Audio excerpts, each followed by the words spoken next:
आज हम India habitat centre में बैठे हैं और हैबिटाट की बात करेंगे। न्याय देने और दिलाने का सिलसिला उस समय से चला आ रहा है जब से मानव सिविलाइज हुआ। उसमें प्रॉपर्टी बनाने और परिवार बनाने की समझ विकसित हुई। न्याय देने वाले व्यक्ति को देवता का दर्जा मिला।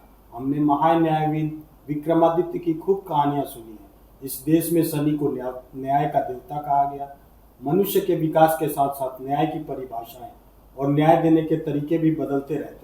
हमने बहुत कहानियां सुनी हैं कि राजाओं के ज़माने में न्याय देने के विभिन्न तरीके बने। फिर हमारे देश में मुगल्स आए और उन्होंने न्याय देने की अलग प्रक्रिया बनाई।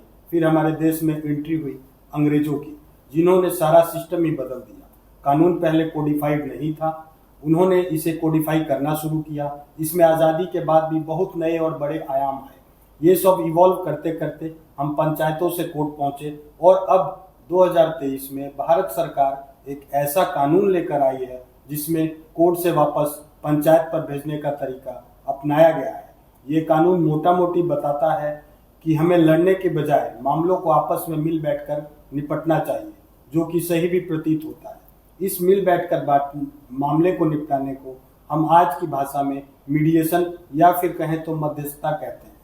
और हम आज मिल बैठकर ये सीखेंगे कि मीडिएशन क्या है और ये कोर्ट से कैसे बेहतर है, और अब सरकार ही नहीं कोर्ट्स भी इसे क्यों प्रमोट कर रही है। नमस्कार, मेरा नाम निखिल कुमार सिंह है और मैं आज आपके साथ बैठकर इस विषय पर हमारे एक्सपर्ट से चर्चा करूंगा कि हम सब मिल बैठकर सीखेंगे कि मामलों को मिल बैठकर सुलझाना क्यों सही है और इसे सुलझाया कैसे जाए, और नया मीडिएशन एक्ट हमारी इसमें कैसे मदद करेगा। आज हमारे जो एक्सपर्ट्स हैं उनका नाम है एडवोकेट किरण भारद्वाज। ये सीनियर मीडिएटर हैं जो कि सुप्रीम कोर्ट मीडिएशन से जुड़ी हुई हैं। दिल्ली की कर्कटदुमा कोर्ट और राउज एवेन्यू कोर्ट में भी अपनी सेवाएं देती है और अपना प्राइवेट मीडिएशन भी करती है। इन्होंने खूब सारे प्राइवेट और मीडिएशन भी किए हैं, प्रॉपर्टी रिलेटेड इशू को भी रिजॉल्व किया है। मैं आपको बताऊं कि हमारी रिसर्च में यह भी सामने आया कि इनकी सक्सेस रेट बहुत ही ज़्यादा है। ये कहा जाता है कि इन्होंने किसी भी मीडिएशन को अगर अपने हाथ में ले लिया तो फिर पार्टियों के बीच विवाद नहीं रहता। मैडम भारद्वाज 1992 से वकालत कर रही है। 2010 से सुप्रीम कोर्ट में एडवोकेट ऑन रिकॉर्ड है। ये इंडिया काउंसिल ऑफ आर्बिट्रेटर के पैनल पर भी है। International council for alternate dispute resolution की मेंबर है। भारत सरकार की सीनियर काउंसिल है और कई राज्यों की वकील भी रही हुई है। आज हम चर्चा में मैडम से खूब सारी जानकारी लेंगे और करेंगे इनसे सवाल। चलिए चर्चा शुरू करते हैं। इससे पहले मैडम, मैं अपनी द लॉ एडवाइज की टीम की तरफ से आपका बहुत बहुत स्वागत करता हूँ। थैंक यू, नमस्कार। मैडम, मेरा पहला सवाल बहुत ही बेसिक है आपसे। आखिर ये एडीआर है क्या और इसके कौन कौन से फॉर्म हैं? मीडिएशन बाकी एडीआर से कैसे बेहतर है? सबसे पहले मैं अपने सारे व्यूअर्स को नमस्कार कहना चाहती हूँ और मुझे बहुत अच्छा लग रहा है आपके यहाँ पे इस ऑगस्ट गैदरिंग में आना, ये लॉ एडवाइस में, और मुझे ये अपॉर्चुनिटी देना आपके साथ बैठ के कुछ इसमें चर्चा करने के लिए। I am so thankful, thank you so much. अब सबसे पहले हमारे जो फादर ऑफ द नेशन थे महात्मा गांधी, उनकी हम कोट से शुरू करते हैं। पहले एक वो कह गए हैं, बहुत अच्छा कह गए हैं, उनकी फेमस कोट है, I had learn the true practice of law, I had learn to find out the better side of human nature and to enter men's hearts. I realized that the true function of a lawyer was to unite parties driven as under. The lessons was so in-depthly burnt into me that a large part of my time during the 20 years of my practice as a lawyer was occupied in bringing about private compromises of hundreds of cases. I lost nothing thereby, not even money, certainly not my soul. इससे हम अब आज की जो आपका ADR का ऊपर सिलसिला है उस पर शुरू करते हैं। एडीआर क्या है? ADR itself says alternative dispute resolution, जो हमारे हिंदुस्तान में, हमारे भारत में बहुत, जैसे निखिल जी ने कहा, बहुत एंशिएंट टाइम, पहले टाइम से चला आ रहा है। जैसे panchayat were already playing role, बहुत पहले से चला आ रहा है।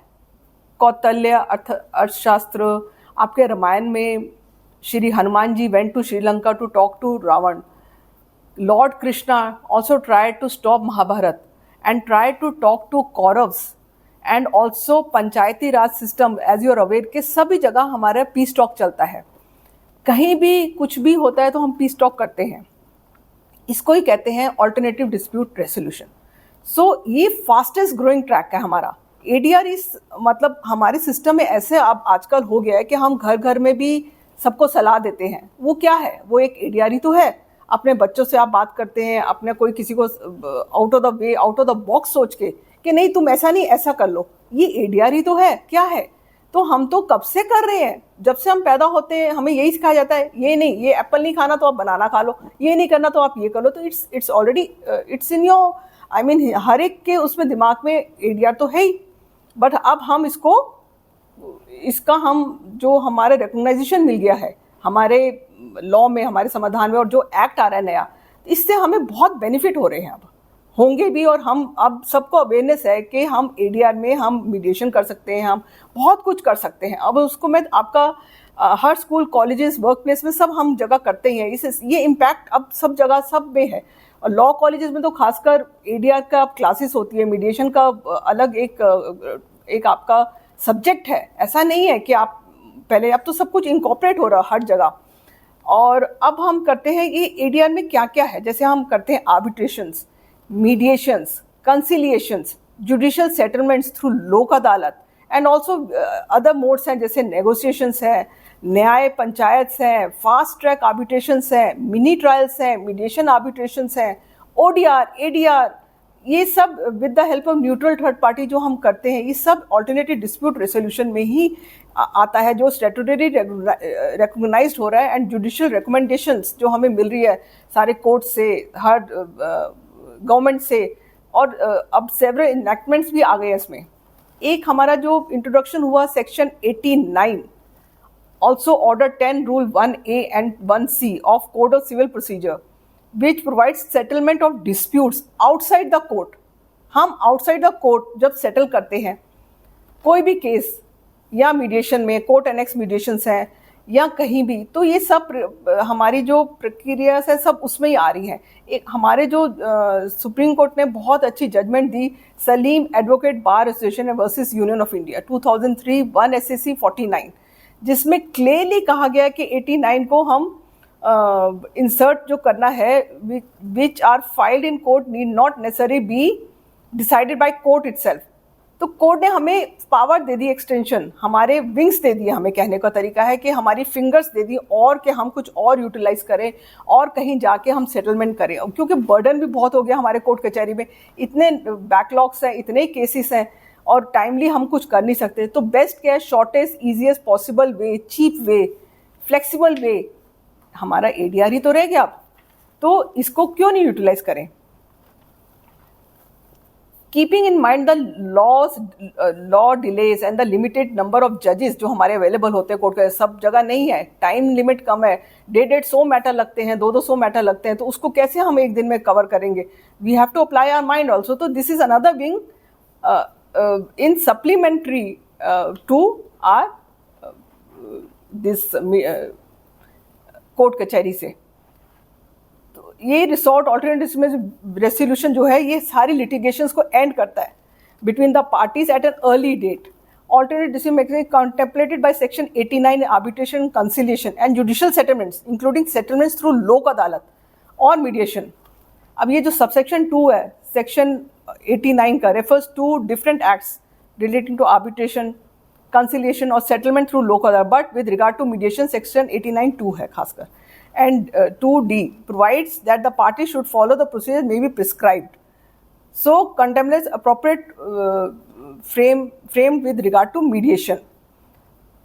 तो हमारा एडीआर जो है which will be the resort during the pendency of the suits. इसमें हम जब मीडिएशन करते हैं हम कोर्ट फीस भी वापस करते हैं सबको. तो ये बहुत बेनिफिटेड है सबके लिए, ऐसा नहीं है. और ये अब जो हमारा आर्बिट्रेशन कंसिलिएशन एक्ट आ गया 1990 से, उसमें विद वेरियस अमेंडमेंट्स बहुत बेनिफिट मिल रहा है. उसमें भी हम अब मेडिकल काउंसिल ऑफ इंडिया का न्यू एक्ट के हिसाब से, अब वो मीडिएशन काउंसिल ऑफ इंडिया का न्यू एक्ट आया है, उसमें हम मीडिएशन काउंसिल ऑफ इंडिया में हम जो हमारा ये बनेगा, और उसमें हम जब इसमें मीडिएशन का हम कुछ भी जो एथिक्स आएंगे सब कुछ आएगा, how to follow, how to make an appoint an mediator, ये सब उसमें कवर होगा। अब हमारा नया एक्ट हमें बहुत पावर दे रहा है मीडिएशन के ऊपर। पहले ऐसा कुछ भी नहीं था हमारे पास, पर धीरे धीरे अब हमारे पास सारे एफर्ट्स, सारे फैसिलिटीज आए जा रहे हैं। अब हम जो हमारे जुडिशियल, अगर हम कुछ नहीं कर सकेंगे तो द कोर्ट एनेक्स जो हमारी मीडिएशंस होते हैं हम वापस रेफर कोर्ट में कर सकते हैं, तो कोर्ट की कार्रवाई फिर वैसे चलेगी। और ये यहाँ पे मीडिएशन में विन विन सिचुएशन है। तो हम जब ये पार्टीज बैठ के आपस में बातचीत करते हैं, आउट ऑफ द बॉक्स सोचते हैं और एमिकेबली सेटल करते हैं, main is amicably settlement through third party. हम किसी को प्रेशराइज नहीं कर रहे, फोर्स नहीं कर रहे, तो with in span of time हम बहुत जल्दी कर रहे हैं। तो एक और इसमें एक और आती है फिर सलीम बार association versus union of India. जब सलीम बार मतलब एसोसिएशन का जो दूसरा केस था, सेकंड केस 2010 8 SSC 24, फिर Afcons infrastructure limited and others versus Cherian Varkey construction private limited. ये केस तो हमारा शुरुआत में ही सारे हमें गाइडलाइंस देते हैं मीडिएशन के ऊपर। फिर आपका जो आता है गवर्नमेंट एंटिटीज, ये मिनिस्ट्रीज, हम अब ये हमारे ज़्यादा कर रहे हैं कि हम अवॉइड करें लिटिगेशन और कोर्ट कचहरी के बाहर हम रिसोर्ट ढूंढे कोई सेटलमेंट का किस तरह करना है। तो ADR has become very important factor in dispensation of justice. अब आपने बीच में पूछा कि जो इसमें के मीडिएशन का डिफरेंस मतलब मेन क्यों है, मीडिएशन बेहतर कैसे है। तो इसमें हम जो कहना चाहते हैं मीडिएशन का जो बेहतर है, ये इज अ नेगोशिएशन प्रोसेस। हम इसमें जबरदस्ती किसी को नहीं करते। और जो है कि जुडिशियल को ऑर्डर चाहिए या उसमें डिले लग रहा है, हम बहुत जल्दी करते हैं, एक्सपेडाइट करते हैं और हम टाइम बाउंड है इसमें। तो मीडिएटर फैसिलिटेट करते हैं, हम कोई जज नहीं है, कोई किसी को जबरदस्ती नहीं करते हैं और कोई डायरेक्ट भी नहीं करते हैं। हम तो सिर्फ फैसिलिटेट करते हैं पार्टीज को बुला के, भाई आप डिसाइड कर लो कैसे करना है, और एक दूसरे से बात करते हैं, decide the terms of settlement. Procedure and settlement are not controlled and govern by restricted by the statutory provisions. हम इसके साथ कनेक्टेड सारे केसेस खत्म करते हैं। एक केस के लिए हम नहीं बैठे, जबकि आप कोर्ट जाएंगे तो आप एक ही केस की बात कर रहे हैं, बट इसके साथ कनेक्टेड जितने भी आपकी और भी केसेस है, जो 8 है 10 है, specially in matrimony cases, you see number of cases filed in various high courts, various district courts, तो वो हम सारे AC में एक ही मीडिएशन में ख़त्म कर सकते हैं। यहाँ कोर्ट में आप ऐसा नहीं कर सकते हैं। द बाइंडिंग सेटलमेंट है, फिर इसमें parties mutually arrive, final settlement जो होता है। फिर आपका कलेक्टिव इन नेचर है, focus is on the present and future resolution. हम कैसे उसको सॉल्व करते हैं और राइट्स एंड लाइबिलिटीज सबकी हम कंसिडर करके ही करते हैं और किसी को प्रेशराइज नहीं करते। हम अंडरलाइन जो इशू मेन है उसमें हम सेटल करते हैं। ऐसा नहीं है कि आपको जबरदस्ती सेटल करना, आप कभी भी वॉकआउट कर सकते हैं मीडिएशन से। प्राइवेट मीडिएशंस है, ऑनलाइन मीडिएशंस है, हाइब्रिड मीडिएशंस है। मीडिएटर्स पर्सनल अपीयरेंस देते हैं, पार्टिसिपेट करते हैं थ्रू VC ऑल्सो नाउडेज। फिर non judicial informal proceedings held in private with flexible procedure है। आपको डेट आपके टाइम से मिलेगी, आप जो चाहेंगे आपको समय मिलेगा, आपको सुनवाई प्रॉपर होगी, आप जो दिखाना चाहते, चाहे जॉइंट सेशन, प्राइवेट सेशन, हर तरह से हम मीडिएटर्स आप सबको सुविधा देते हैं। और जो ये सेटलमेंट है it's final, not appealable. But अब जो नए एक्ट में है सेक्शन 28 के हिसाब से आप कुछ चीज़ें उसको आप कर सकते हैं अपील ऑल्सो। फिर आप मीडिएटर से डायरेक्ट कम्युनिकेट करते हैं, in the presence of mediator settlement हो रहा है। और जो जैसे मैंने आपको बताया जो सूट है उस पर कोर्ट फीस होती है, अगर मीडिएशन में सेटल होता है तो आपको कोर्ट फीस पूरी रिटर्न होती है। ये हम लिख के भी देते हैं। मैडम आपका कहने का मतलब है कि इसको हम ये भी कह सकते हैं कि खुद की इच्छा से लिया गया न्याय है। बिल्कुल, ये आप एमिकेबली सेटल करते हैं जब पार्टीज आपस में सामने बैठ के कर रही हैं और विचार करती हैं, विमर्श करती हैं, नेगोशिएट करती हैं, और फिर बांटना हम प्रोसीड करते हैं। हम जो अपनी टेक्निक्स हैं उसमें उनको लाते हैं और उसमें बात करते हैं, गैदर इंफॉर्मेशन करते हैं उनसे। और फिर उनका देखो, जब वो पार्टीज आती हैं वो दे कम विद 10 क्वेश्चंस, 10 प्रॉब्लम्स कि हमारा ये है, बट मेन उनका बॉटम लाइन क्या होता है, हमें वो ढूंढना है कि ये प्रॉब्लम क्या है, इनको क्या चाहिए मेन। कई बार 2 भाइयों को झगड़ा होता है और वो कह रहे हैं कि भाई हमें तो ये दो, घर से निकालो, ये मेरा राइट है, ये मेरा राइट, बट अल्टीमेटली क्या है, उनको ले जाओ ना, उनको दिखाओ जब आप छोटे थे आप एक दूसरे से कितना प्यार करते थे, कैसे घूमते थे, क्या करते थे, और उनको समझाओ क्या हुआ, रिजल्ट क्या है। जी इसने अब मेरी बेइज्जती करता है, मेरे से बात नहीं करता, ओ 9 साल से बात नहीं हुई, ये वजह है। तो उनको वो रिलेशनशिप बिल्ड करो। हम मीडिएशन में रिलेशनशिप बिल्ड करते हैं हमें। जब रिलेशनशिप बिल्ड हो जाएगा, जब प्यार वापस से जागेगा, तो ऑटोमेटिकली सेटल होगा ही होगा। तो आउट ऑफ द बॉक्स थोड़ा सा उनको सोचो, विचार करो क्या करना चाहिए, कैसे करना चाहिए, और उनसे ही पूछो कि आप क्या चाहते हैं, तो ये हो जाएगा सेटल, फिर हो जाता है। तो हम जो ये कार्रवाई करते हैं बहुत अच्छी और छोटी और जल्दी वाली है प्रोसेस। मैडम, हमारे दर्शकों ने आपसे ये तो समझ लिया कि एडीआर क्या है। अब मैं आपसे ये जानना चाहूँगा कि एडीआर के क्या फ़ायदे हैं और क्या लोगों को मीडिएशन का रुख करना चाहिए, ना कि कोर्ट कचहरी का। देखिए, अब आपका जो कॉग्निजेबल ऑफेंस है और नॉन कॉग्निजेबल, ये 2 तरह के हैं। हम नॉन कॉग्निजेबल ऑफेंस जिसको हम कर ही नहीं सकते, उसके लिए हम कैसे मीडिएशन करेंगे। एक तो ये चीज़ दिमाग में रखनी पड़ेगी कि अगर आपका कोई 376 का केस है या कोई रेप का केस है, वी कांट डू इट। आपका डैकॉइटी का केस है, वी कांट डू इट। या कोई पब्लिक पॉलिसी को ऑफेंड कर रहा है, वी कांट डू इट। या कोई किसी आपके इंसेन या कोई अनसाउंड माइंड को कुछ कर रहा है, तो उसको हम नहीं टच कर सकते मीडिएशन में। ये आपको ध्यान रखना है ना। आप थोड़ा सारे केसेस कर सकते हैं। तो हम ये यहाँ पे जो बैठे हैं, ये जो हम कर रहे हैं मीडिएशन, ये हम सबकी हेल्प करने के लिए बैठे हैं, एमिकेबली सेटल करना चाहते हैं। और ये हमें रुक क्यों करना चाहिए? हमें रुक इसलिए करना चाहिए क्योंकि ये ईजी है, फास्ट है, चीप मोड है, फ्लेक्सिबल है, वॉलंटरी है, किसी के ऊपर ज़बरदस्ती नहीं है। और सबसे बड़ी बात, आपकी जो फॉल्स ईगो है वो भी ख़त्म होती है, रिलेशनशिप बिल्ड होता है, आपको सेटिस्फेक्शन मिलती है, आपका पीस ऑफ माइंड मिलता है, जो आपकी टेंशन्स हैं ये सब कुछ खत्म हो, जो डिले कोर्ट कचहरी में लंबा प्रोसेस है वो सब कम हो जाता है। तो वॉलंटरी है, फ्री विल है, एमिकेबली सेटलमेंट हो रहा है, आपकी टर्म्स में हो रहा है। सबसे बड़ी बात, आपकी टर्म्स में हो रहा है। आप चाहते हैं तो सेटलमेंट होगा, नहीं चाहते तो सेटलमेंट हम नहीं कर सकते। तो आपको, अगर आपको कोर्ट कचहरी का लंबा ट्रायल देखना है, अगर आपको लगता है कोर्ट कचहरी में लंबा ट्रायल करना है, तो समय बर्बाद हो रहा है, आपका समय भी तो बच रहा है, समय के साथ पैसा भी बच रहा है। तो आपको देखना चाहिए कि आपको किस तरह क्या रुख करना चाहिए। ये नहीं कि हम ज़बरदस्ती सारे करें। हमारा माइंडसेट जो है हमें उसको चेंज करना पड़ेगा। एडवांटेज बहुत है। अब नहीं तो आप लगे रहो ट्रायल बेसिस में, एविडेंस में, क्लेम में, काउंटर क्लेम में, फिर आपका जो कम्बरसम जो आपका प्रोसेस है उसमें, एजुडिकेशन में, एंड ये फिर टाइम कंज्यूमिंग होगा, कोर्ट कचहरी का कॉस्टली है, लेबरस है, hampers early disposal of the cases.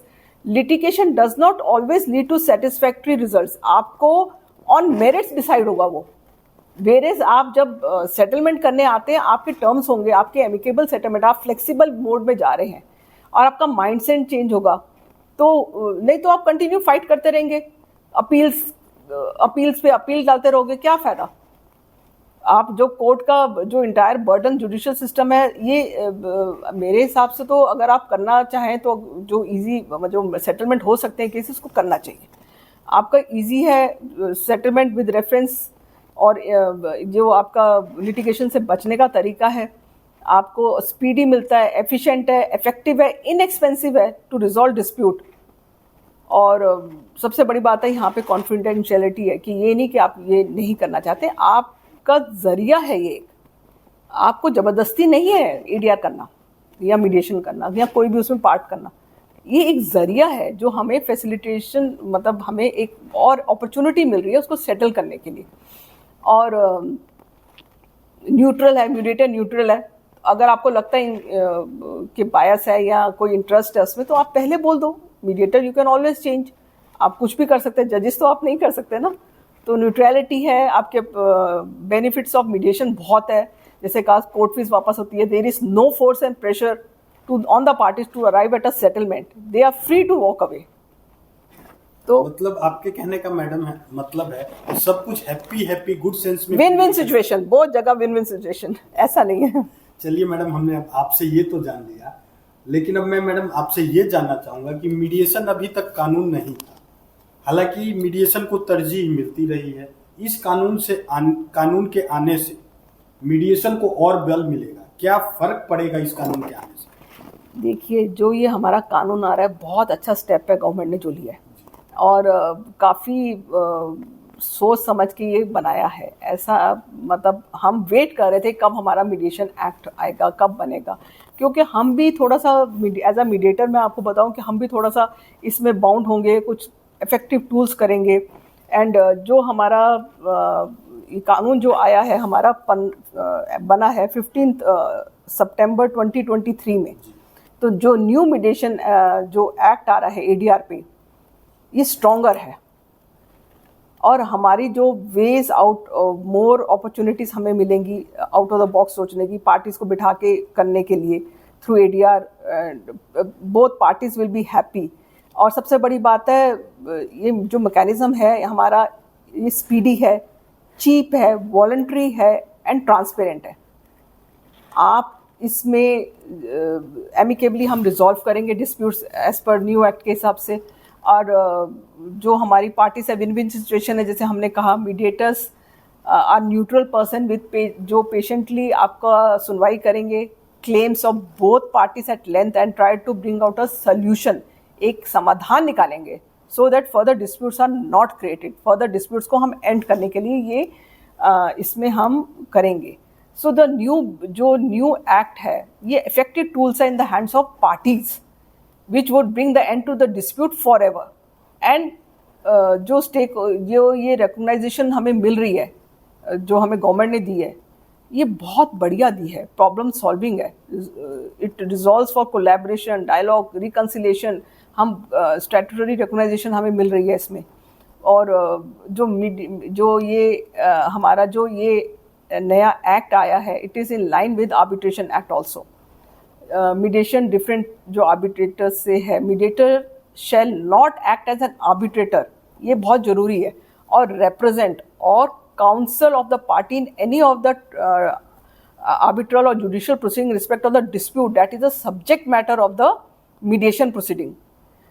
और सबसे बड़ा, the mediator shall not present by the parties as a witness in any arbitral or judicial proceeding। तो हमें सेफ भी कर रहे हैं, मीडिएटर्स को वो सेफ भी कर रहे हैं। अब इसका गुड साइड क्या है?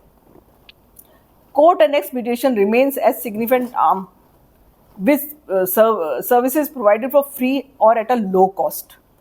Private mediation is referred to as an institutional mediation in which service provider provide mediation services. These institutes must maintain a panel of mediators and charge professional fees. Parties can set the mediator they believe is best suited. आप कोई भी अपना mediator choose कर सकते हैं अपने case के लिए, जहाँ पे एक्सपर्टाइज चाहिए, जहाँ पे आपको लगता है कि नहीं हमें एक्सपर्टाइज चाहिए। आजकल क्या है, आप अपना चॉइस से कर सकते हैं। अगर आपको वो नहीं लगता तो उनके पैनल ऑफ मीडिएटर्स है, उसमें से आप चूज कर सकते हैं। आपको ये नहीं कि आपको जो दिया जाए वो ही करना है, पर न्यू एक्ट कहता है कि आप चूज कर सकते हैं, और जैसे अदर इंस्टीट्यूट्स करते हैं। और it is for the development of strong private mediation sector also. तो अब इसमें क्या है, आप इसमें सिक्रेसी मेंटेन कर सकते हैं, सेल्फ डिटर्मिनेशन है, वॉलंटरी है, ये सब चीज़ें प्रोटेक्ट हुई पड़ी हैं। एक हमारा, जैसे हमने कहा, मीडिएशन काउंसिल ऑफ इंडिया इसमें आ रहा, जो हमारा बनेगा मेन सेटअप, जो हमारी रेगुलेटरी अथॉरिटी होगी, इसमें हम entire setup, process and functioning of mediation का हम इसमें करेंगे हर चीज़, ये जो एक्ट पर न्यू एक्ट है। और जो आपको मीडिएशन के बारे में बाकी सब जानकारी तो दे ही दी है हमने। और जो नॉन सेटलमेंट ऑफ मीडिएशन के, जो हम अगर सपोज हमारा सेटल नहीं होता तो हम उसमें सिंपल सा वापस भेजेंगे, हम कुछ लिखेंगे नहीं मेरिट्स में क्या हुआ। तो ये भी आपका प्राइवेसी, सिक्रेसी या कॉन्फिडेंशियलिटी मेंटेन हो रही है कि आपका क्या बातचीत है वो हम नहीं बता रहे किसी को। सो ये भी आपको, आप you will be free to do it. एक चीज़ और है, जब पार्टीज एग्रीमेंट साइन करती है and authenticated by mediator, mediator भी साइन करता है, तो वो बन जाता है final and binding on the parties, and parties claiming them under their respective enforceable as per provisions of section 28. The cost of mediation wherein it has been stated the expenses would be borne by both the parties equally। तो ये आपका benefit एक और है कि आप जो करते हैं इक्वली होगा। फिर आपका इसमें कॉन्सेप्ट आ रहा है ऑनलाइन मीडिएशन का। Mediation can take place virtually, online और in a mix setting, that is hybrid system. तो आपको बहुत बेनिफिट्स मिल रहे हैं इसमें, एंड बहुत कन्वीनियंट है, and it's a wider range. आप कहीं भी बैठ के कर सकते हैं, आप अमेरिका बैठ के कर सकते हैं, आप कहीं भी कर सकते हैं, ऑनलाइन कर सकते हैं, ODR कर सकते हैं, ADR कर सकते हैं। तो ये जो हमारा जो इवन ये mediation council of India would be established to oversee and maintain standards as well as establish an ethical code of conduct for mediators, service providers and training institutes also. Or any other conflict with the government could be resolved in mediation schemes or rules are developed. Action made in good faith by the authorities are protected if they are done with the written agreement of the competent authorities. So it's a good start. ऐसा नहीं है कि हम उसको दूसरे तरीके से देखें, ये बहुत बढ़िया कर रहे हैं।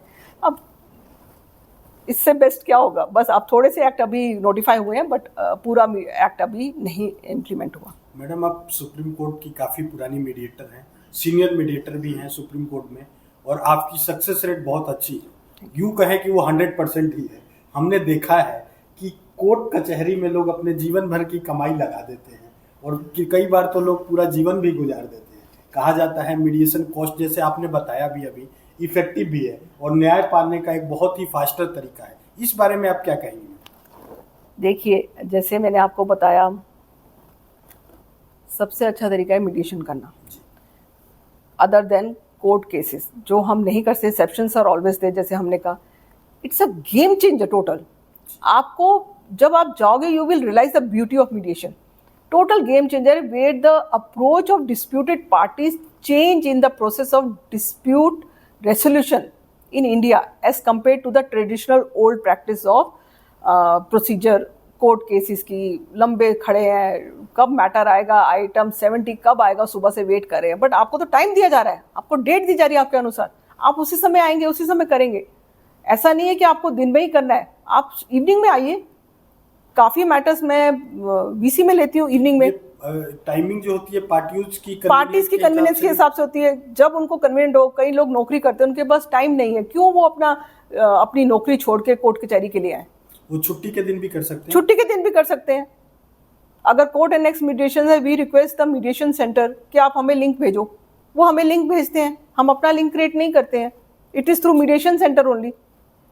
वो एक दिन पहले लिंक क्रिएट कर देंगे अगर छुट्टी है तो।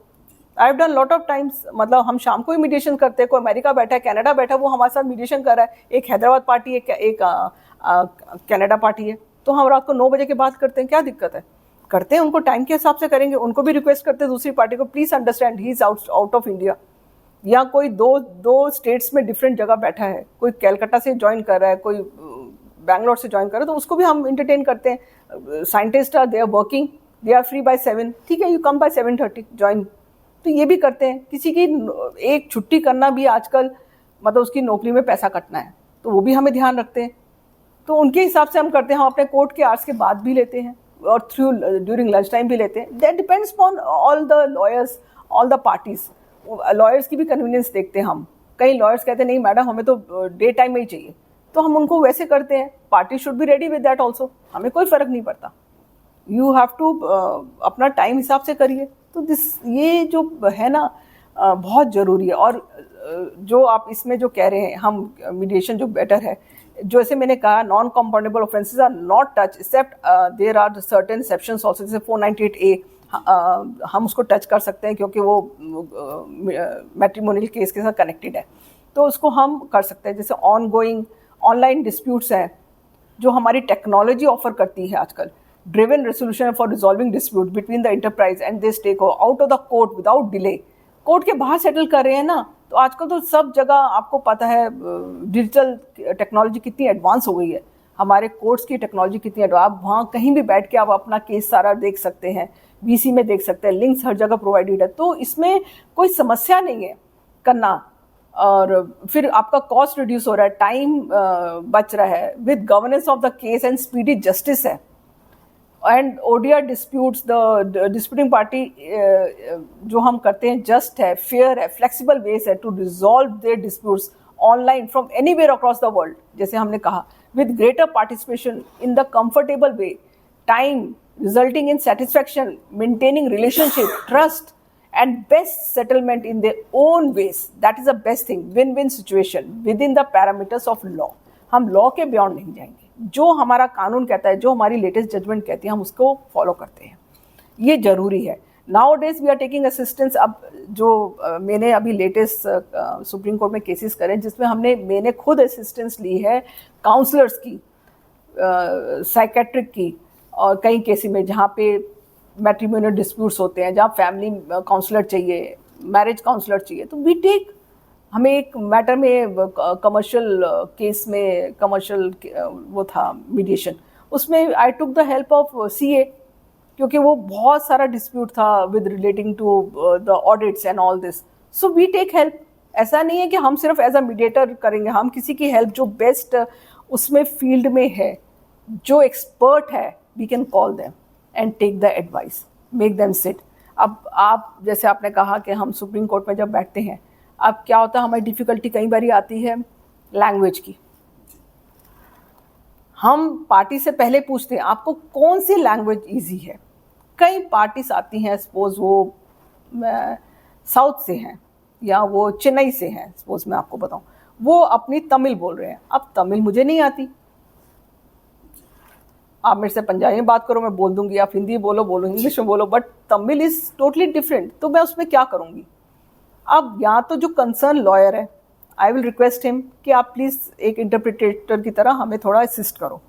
या पार्टीज को बोलूँगी आपको हिंदी या इंग्लिश आती है, कोई भी आता है, आप प्लीज़ गाइड हमें दो. अगर वो भी नहीं है तो हम मीडिएशन सेंटर में रिक्वेस्ट करेंगे कि या तो ये केस किसी तमिल मीडिएटर को रेफर कर दो या उनको हमारे साथ को मीडिएटर बना दो. काम तो करना है, मना क्यों करेंगे, लेकिन उनकी सोच उनके हिसाब से ही चलना है. सेटलमेंट कराना है तो ये सारे उनकी हेल्प करनी पड़ेगी हमें, क्योंकि हम फैसिलिटेट कर रहे हैं मीडिएशन. हम कोर्ट नहीं है, जज नहीं है, हम ऑर्डर नहीं लिख रहे, तो हम फैसिलिटेट कर रहे हैं, तो उनको फैसिलिटीज़ देंगे ना सारी करने को. ये ज़रूरी है उनके करने के लिए. तो ये जैसे मैंने कहा, आपके सारे इश्यूज सॉल्व हो जाते हैं इसमें, चाइल्ड कस्टडी का, मैरिज का, डिस्प्यूट्स का. मैडम, अभी आपने जैसे लैंग्वेज पे बात करी है, मैं उसी पे अगला सवाल आपसे पूछूंगा. हमारी अभी रिसर्च में ये सामने आया है कि दिल्ली जैसी जगह में आपने अभी एक कोई सेटलमेंट कराया है जिसका पूरा का पूरा सेटलमेंट आपने हिंदी में लिखवाया है. हाँ जी. आपको क्या लगता है मैडम, काफी डिफिकल्टीज आई होगी ये करने में? अभी पीछे हाई कोर्ट की जजमेंट आई थी, दिल्ली हाई कोर्ट की, जिसमें कहा कि मीडिएशन हिंदी में होना चाहिए, सेटलमेंट हिंदी में भी होना चाहिए. अब करकड़ों में हम मीडिएटर भी हैं लोअर डिस्ट्रिक्ट कोर्ट्स में, तो डिस्ट्रिक्ट कोर्ट में हमने फिर कोशिश करी कि उसको सेटलमेंट हिंदी में कराए. मैट्रिमोनियल केस था, और बात तो हम देखिए, हम जब जहाँ बैठते हैं हमें वहाँ का कल्चर, कस्टम्स भी देखनी चाहिए. हमारा देश भारत जो हम हैं नॉर्थ साइड स्पेशली, मैं बोलूँगी कि हम अपनी लोकल लैंग्वेज बोलते हैं, तो लोकल लैंग्वेज तो आनी चाहिए. और अभी हमारी जो हम दिल्ली में हैं, तो मेरी लोकल लैंग्वेज हिंदी है और मातृभाषा भी है. तो हम उसमें जब बात करते हैं पार्टीज़ को हिंदी समझ ज़्यादा आती है, तो हम हिंदी में करते हैं कि आप आए हैं, आप बताइए कौन सी भाषा चाहते हैं. वो कहते हैं मैडम हिंदी में बोलो, तो हम उनको वेलकम हिंदी में करते हैं. ओपनिंग सेशन हिंदी में होता है, नेगोशिएशन हिंदी में होता है, सेटलमेंट क्यों नहीं हिंदी में होगा, हम उसको हिंदी में करेंगे. फिर जब हम उसको हिंदी में करेंगे तो वो हमें थोड़ी समस्या तो आई, क्योंकि फर्स्ट सेटलमेंट था करने को, वो हमारे पास होगा सेटलमेंट हिंदी में. उसमें हमने हिंदी में टाइप करवाया. पार्टीज़ को थोड़ा सा उनको हमने जो लिखते हैं लास्ट में, हम जैसे कोई भी अगर इंग्लिश में भी लिखते तो आप देखेंगे हम सेटलमेंट जब लिखते हैं तो उसमें लिखते हैं the parties settlement has been explain to them in their vernacular language, that is कोई भी उनकी लैंग्वेज है. तो हम पूछते हैं आपने कुछ पूछना है, आपको समझ आ गया, हमने कुछ और बताना, तो इसमें से आप बता दो. कल को ये मत बोलना कि आपको समझ नहीं आया. हम आपसे फिर से पूछ रहे, साइन करने से पहले पूछते हैं उनसे. वो कहते हैं नहीं मैडम हमें आ गया. उनके वकील साहब भी उनको समझाते कि नहीं इसमें ये लिखा है, और कई बार जैसे इंग्लिश में लिखा होता है उनको समझ नहीं है, साइन तो वो हिंदी में कर रहे हैं. डिस्ट्रिक्ट कोर्ट की बात कर रही हूँ, तो वो हम फ्री रखते हैं उनको. और हम उस जो वो हमने सेटल कराया तो पार्टीज बहुत इजीली पढ़ रही थी उसको, और उन्होंने अपना समय लिया कि हम पढ़ते हैं। हमने पढ़ा, थोड़ी मिस्टेक्स थी, वो हम अब नया है करेंगे और सुधार होगा उसमें, लेकिन हमने सेटल करा उसको हिंदी में और हिंदी में ही टाइप करवाया। तो ये बहुत अच्छा स्टेप है कि पार्टीज़ के लिए बहुत अच्छा है, और वो सेटलमेंट हो रहा है, कोर्ट्स भी एक्सेप्ट कर रही हैं, सबसे बड़ी बात, और प्रमोट भी कर रही हैं सब। तो ये हमारे जो वर्नैकुलर लैंग्वेज की वो है प्रक्रिया शुरू हो गई है, ये बहुत अच्छी है। मैडम, ये सब तो हमने आपसे समझ लिया कि मीडिएशन कैसे होगा, ये कैसे सबसे फायदेमंद है। अब हम आपसे ये जानना चाहेंगे कि मीडिएशन की पर्सुएसिव वैल्यू क्या है। पार्टीज को मीडिएटर के फैसले को मानना जरूरी है क्या? क्या मीडिएटर ने जो फैसला दे दिया या जो सेटलमेंट करा दिया उसको किसी कोर्ट में चैलेंज किया जा सकता है? आपका जो ये सवाल है बहुत अच्छा है। अब जैसे हमने कहा, मीडिएशन क्या है? मीडिएशन एक विन विन सिचुएशन है, एक एमिकेबल सेटलमेंट है। हम यहाँ पे किसी को दबाव नहीं करते। पार्टीज़ का मन करता है हम सिर्फ फैसिलिटेट करें, पार्टीज़ का मन करता है उनको नहीं करनी मीडिएशन, कभी भी जा सकते हैं। कोर्ट तो है नहीं कि आपको हर डेट में आना है। आपको लगता है कि हमें नहीं करना, हमें तो कोर्ट में ही जाना है, you can always go. But हम एक स्टार्ट में उनको, हम जब जॉइंट सेशन लेते हैं, ओपनिंग सेशन जिसको, उसमें हम उनको सब चीज़ें बताते हैं कि मीडिएशन क्या है, हमारा नाम क्या है, हम ओपनिंग स्पीच में सब बताते हैं। इसमें आपको कोर्ट फीस वापस होती है अगर आपका कोई सूट है, इससे सारे कनेक्टेड केस आपके ख़त्म होते हैं, क्योंकि कोर्ट में आप जाएंगे तो आपका जो केस चल रहा है वही ख़त्म होगा, उसी में जज साहब ऑर्डर दे सकते हैं, एंड इट्स ऑन मेरिट। आपका ट्रायल होगा, आपका लंबा लेंथी प्रोसीजर है। बट मीडिएशन में क्या है, हम टाइम बाउंड है। अब टाइम बाउंड कैसे है? हमारे पास आज की डेट में मीडिएशन में जो हम फॉलो करते हैं वो है 60 डेज और मैक्सिमम 90 डेज, नहीं तो हमको कोर्ट को रेफ़र करना पड़ता है। बट अब जो नया एक्ट आया है उसके हिसाब से वहाँ पे 120 डेज हैं, और आपका सेक्शन 18 के हिसाब से प्लस 60 डेज मोर है, तो टोटल 180 डेज होते हैं आपको। अब हम इसमें जैसे हमने कहा कि फाइनलिटी हो जाता है अगर आपका सेटलमेंट होता है एमिकेबली, दोनों पार्टी साइन कर रही हैं, उनके साथ उनके वकील साहब साइन कर रहे हैं, हम एज अ मीडिएटर साइन कर रहे हैं, तो आपका वो फाइनलिटी हो जाता है। उसको आप अपील में चैलेंज नहीं कर सकते आज के लिए। बट क्या है, जो नया एक्ट आया है इसमें आप कुछ चीज़ें चैलेंज कर सकते हैं। जैसे सेक्शन 28 है आपका, उसमें 2 जो है आपका new as per new act, उसमें आप जा सकते हैं फ्रॉड में, करप्शन में, इम्पर्सोनेशन में, या not fit for medical, not fit for mediation, that is under section 6। Mediation कैसे नहीं है? अंडर सेक्शन 6 के सर्टेन वो चीज़ें हैं, जैसे relating to claim of minors, बच्चे के आप उसमें नहीं कर सकते, डियटीज़ है।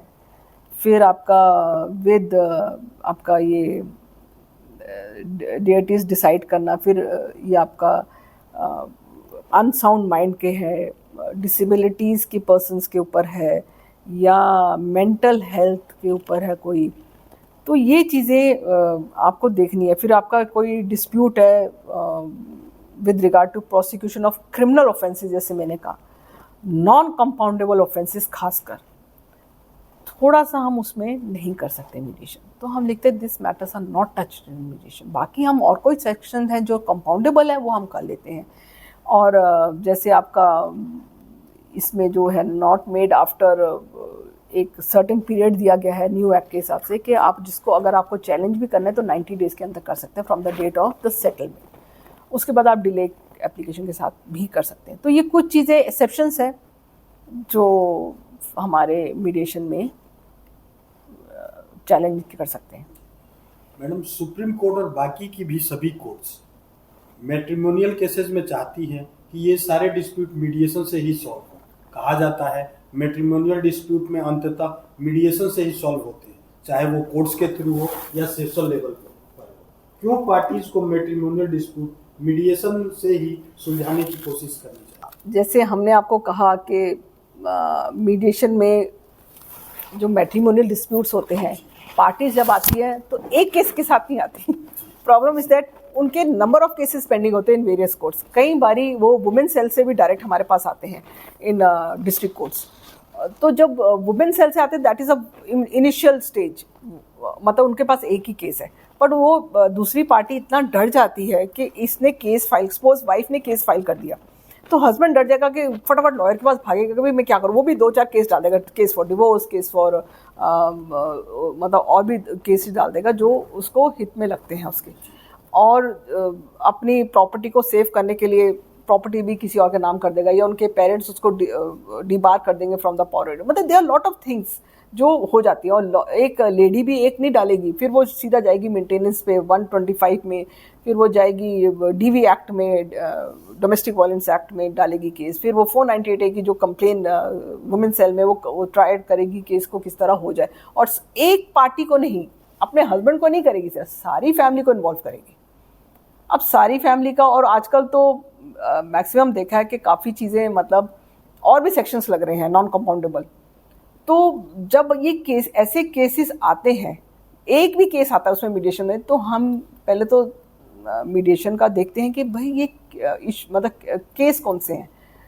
सपोज वो सेक्शन 12 में आ गए हमारे पास डोमेस्टिक वायलेंस में, बाकी केसेस हर जगह, हर वेरियस कोर्ट्स में पेंडिंग है। अब ब्यूटी ऑफ मीडिएशन क्या है, आप एक केस आपके पास आया उसमें आप सारे केस सेटल कर सकते हैं, रिलेशनशिप बिल्ड कर सकते हैं। अगर उनका जो अब सुप्रीम कोर्ट की भी जजमेंट है एक इरिटेबल मैरिज पे, जिसमें गैप ज़्यादा हो जाए तो उसमें भी ग्राउंड ऑफ डिवोर्स है, और क्रुएल्टी ग्राउंड्स में काफ़ी चेंजेस हो रहे हैं कि क्रुएल्टी किस उसमें आ रही है, डिजर्शन पे है, मतलब there are lot of grounds of divorce also mediation में, या उसको हम कैसे कर सकते हैं।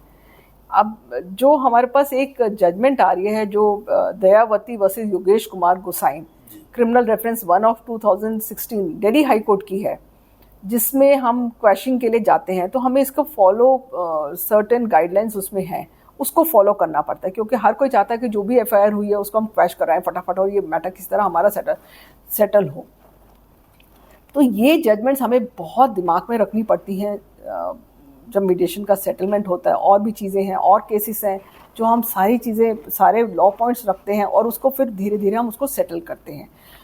ये जो हम बता रहे हैं 482 की, while dealing with the plea that the dispute has been settled, the honourable high court must have due regard to, जो भी कोर्ट है must have due regard to the nature and gravity of the offence. Offence कौन सा है, heinous crime है, serious offences है involving mental depravity, or offenses such as murder, rape or dacoity cannot appropriately be quashed through the victim or the family of the victim have, even though it has been settled. तो ये चीज़ें हमें बहुत ध्यान रखनी है। Such offenses are truly speaking not private in nature but have a serious impact upon society. Though the decision to continue with the trial in such cases is founded on the overriding element of public interest in punishing person for serious offences. तो आपको ये चीज़ें बहुत ध्यान में रखनी है कि हम कौन से इशू ले सकते हैं मीडिएशन में सेटलमेंट के लिए, या कौन से नहीं ले सकते, और with the parameters of statutory acts, law of or the judgments, latest judgments, वो सब हमें अपने माइंड में रख के सेटल करना होता है। मैडम, मीडिएशन में थर्ड पार्टी के इंटरेस्ट इफेक्ट नहीं होने चाहिए। सेक्शन 6 ऑफ मीडिएशन एक्ट और भी कई सारे ऐसे डिस्प्यूट्स को बताता है जो मीडिएशन से नहीं सुलझाए जा सकते। आप इस बारे में क्या कहेंगे? मैंने जैसे कहा, इसमें न्यू एक्ट के हिसाब से जो फर्स्ट शेड्यूल है उस पर कौन कौन से आते हैं, ये हमने अभी थोड़े टाइम पहले ही बताया कि जो हम मीडिएशन में सेक्शन 6 में नहीं कर सकते हैं, है ना। ये जैसे नॉन कंपाउंडेबल ऑफेंस हो गए आपके, रिलेटिंग टू पब्लिक पॉलिसी हो गया, जैसे आपका फ्रॉड है, करप्शन है, जैसे 28 भी कवर होता है, 28(2) उसमें कवर होता है जो अभी हमने बताया, इम्पर्सोनेशन है, नॉट फिट फॉर मीडिएशन है, और आपके जो काफ़ी नंबर ऑफ केसेस हैं जो नॉन कंपाउंडेबल ऑफेंस में आते हैं। अब एक्सेप्शंस आर ऑलवेज देयर, जैसे 498A है उसको हम कर सकते हैं, कुछ चीज़ें हैं जो हम कर सकते हैं। और फिर जो ऑफेंसेस हैं विद रिगार्ड टू आपके वुमेन को, वुमेन्स राइट के ऊपर है, या आपके हैरेसमेंट के ऊपर है, वो चीज़ें, वो कौन सा सेक्शन लगा है, आपका कौन सा हीनियस क्राइम का तो नहीं है, कुछ तो नहीं है, या जो भी लगा it is with in the family, आप होस्टाइल हो रहे हैं, आपका एविडेंस होगा, इट्स अ लॉन्ग प्रोसीजर। आप उसमें हम कहते हैं फिर मीडिएशन में लिख देते this sections this matter is not touched in mediation, this non command of under section so. हम एफआईआर देखते हैं, हम कॉपीज देखते हैं, हम चार्जशीट देखते हैं, हम ऐसे ब्लाइंडली नहीं कर सकते settlement. We have to go through each and everything. और सारी पार्टीज आजकल तो वो है कि सारी पार्टी जो भी एफआईआर में जिसका भी नाम है, सारी पार्टीज आएंगी साइन करने और बिफोर कोर्ट आएंगी अपनी स्टेटमेंट देने। तो आपको फैमिली मेंबर्स का सारा चीज़ें कवर होती है इसमें। जैसे ये कहा कि हमने आपको कहा कि अनसाउंड माइंड नहीं कर सकते हैं जो भी इसका है, या कोई चाइल्ड इशू के ऊपर है, जो माइनर है उसके राइट्स पे है क्लेम, तो ये चीज़ें हम सारा कवर करते हैं। कि आजकल तो जजमेंट भी है कि चाइल्ड के ऊपर जो अगर आप है तो आप अपना कवर अपना करिए ना, बच्चे का हम राइट ओपन रखते हैं, हम उसको नहीं टच कर रहे हैं। तो ये चीज़ें हमें दिमाग में रखनी पड़ेंगी। लेटेस्ट लॉ के साथ चलना है जजमेंट्स। अगला सवाल मैडम मेरा बहुत ही इंटरेस्टिंग है। आपने हजारों डिस्प्यूट मीडिएशन से सुलझाए हैं, अगर आप एक दो ऐसे कोई मेमोरेबल किस्से शेयर करें जो आपके लंबे कैरियर के दौरान आए हो और आपके लिए मेमोरेबल बन गए हो। मैंने बहुत मैटर्स करे हैं जी। कुछ मुझे याद हैं जो बहुत अच्छे थे और जो मेरे कहीं भरी जाते भी नहीं है दिमाग से। एक पीछे केस आया था मेरे पास जिसमें मैं नाम तो नहीं लूंगी बिकॉज इट्स टोटली कॉन्फिडेंशियल होता है। नानी ने मतलब ग्रैंड मदर फ्रॉम मतलब मदर की साइड से वाइफ की डेथ हो गई थी। उस during the time of this thing बच्चा जब हुआ तो लड़की डॉटर थी, फादर के पास कस्टडी थी, बट नानी ने केस डाला था कि ये कस्टडी का कि मुझे दी जाए बेटी। फादर ने शादी नहीं करी थी, वाइफ को मरे हुए 6 साल हो गए थे और वो बच्चे का पूरा ध्यान रख रहा था, बट मामा एंड नानी वॉज सो एडमेंट कि बच्चा मुझे चाहिए क्योंकि मेरी बेटी मुझे नज़र आती है इसमें इमोशंस। अब बेटी की डेथ हो गई थी, अब नेचुरली अफेक्शन इज देयर, वो सब कुछ देने को तैयार थी उसको। अब प्रॉब्लम इज दैट कि फादर कह रहा है कि मैं गार्डियन हूँ, मैं बायोलॉजिकल फादर हूँ, she is my daughter, they have got no right. अब आप करो सॉल्व इसको। और वो नानी तो मतलब पूरा करे कि किसी तरह ही मुझे बेटी चाहिए, ये मेरी बेटी की बेटी है, ये पूरा ध्यान नहीं रखते, ये बच्चों को मिसयूज करते, बेटी को खाना नहीं देते, बेटी को ये नहीं। अरे बच्चा हार्डली 5-6 साल का, बच्चे को इतना क्या पता, वो फादर के साथ खुश है। और समझाना उनको इतना मुश्किल क्योंकि वो उनकी एज इतनी बड़ी थी कि हम जो ज़्यादा एज के हैं उनको थोड़ा सा वो अपने राइट्स में बिल्कुल सही है कि भाई मुझे मेरा बेटी नज़र आती है, मुझे मेरी ये चाहिए बेटी। जबकि मैंने फिर उनको समझाया, हम प्रैक्टिकल वे में उनको ले जाते हैं। फिर हम कहते हैं कि पहले आप देखो आप क्या कर रहे हैं, आप सही कर रहे हैं। आपकी अगर बेटी की डेथ हो गई है, आपने अपनी बेटी को पाल पोस के बड़ा करा, उसको ब्याह दिया, अब आप देखिए आप उसकी बेटी है, वो अपने फादर के साथ नहीं रहेगी, उनकी भी तो वही है एक जो अपनी बेटी को देख के जी रहा। आप देखो तो सही आप क्या करना चाहते हैं। फिर उनको ये हमने प्राइवेट सेशन में उनको बताया, एक एक चीज़ समझाई उनको कि आप बताइए आप ऐसा क्यों करिए, आपको क्या चाहिए। नहीं जी मुझे तो बहुत चीज़ें चाहिए, मुझे तो बेटी ही चाहिए, मैं सब कुछ खर्चा कर दूंगी, मैं सब कुछ करूंगी, मुझे तो मतलब उनको मुझे एक असाइनमेंट लगा टफ टास्क कि मैं इसको समझाऊं कैसे। तो जब मैं उनको साथ बैठी, उनके साथ काफ़ी देर बाद काफ़ी सिटिंग्स करी मैंने, और मैंने फिर उनको समझाया देखिए आपकी बेटी कोई नहीं ले रहा, आपको विजिटिंग राइट आपको मिले हुए हैं, कोर्ट से भी कुछ मिले हुए थे, आप उसमें और ले लीजिए एडिशन। आपको लगता है कि आपको छुट्टियों में भी थोड़ा सा जो समय मिला हुआ है, अगर आपको लगता है उसमें अगर आप मॉडिफिकेशन चाहते हैं उसमें देख लीजिए, बट बेटी तो उन्हीं की है, कस्टडी तो उन्हीं के पास रहेगी, आपको किस तरह दें। और आपका सबसे बड़ी बात है, फिर मैंने उनको समझाया, मैंने कहा प्रैक्टिकल में देखो आपका बेटा है, आपके बेटे की शादी होगी, उसका ही बच्चा है, आपके घर में तो बच्चा है ऑलरेडी, उनके पास तो कोई बच्चा नहीं है, और बेटी अपने फादर के साथ रहना चाहती है।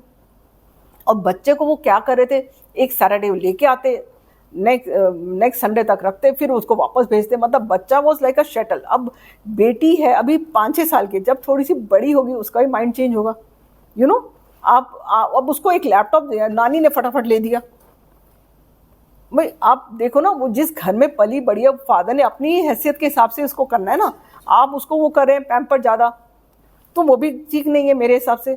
आपको इक्वल बैलेंस करना है ना, कि बच्चे को ये ना फील हो कि मेरी माँ नहीं है तो मेरी नानी मुझे सब कुछ दे रही है। हमें उसको भी करना है, क्योंकि बच्चे की एज ऐसी है, कुछ टाइम बाद एडोलसेंस एज में आ जाएगी तो lot of requirements are there for young child. Mood flex होगा, कभी वो उसको फीवर होगा, बच्चा नहीं जा सकेगा, तो वो थोड़ा ना बार बार कंटेम्प्ट डालती रहोगी कि आज सैटरडे नहीं आया, आज संडे नहीं आया। तो आपको फ्लेक्सिबल वे में पहले हमें रिलेशनशिप बिल्ड करना है। जो आपका सन इन लॉ है वो आपका दुश्मन नहीं है, पहले तो ये समझना चाहिए।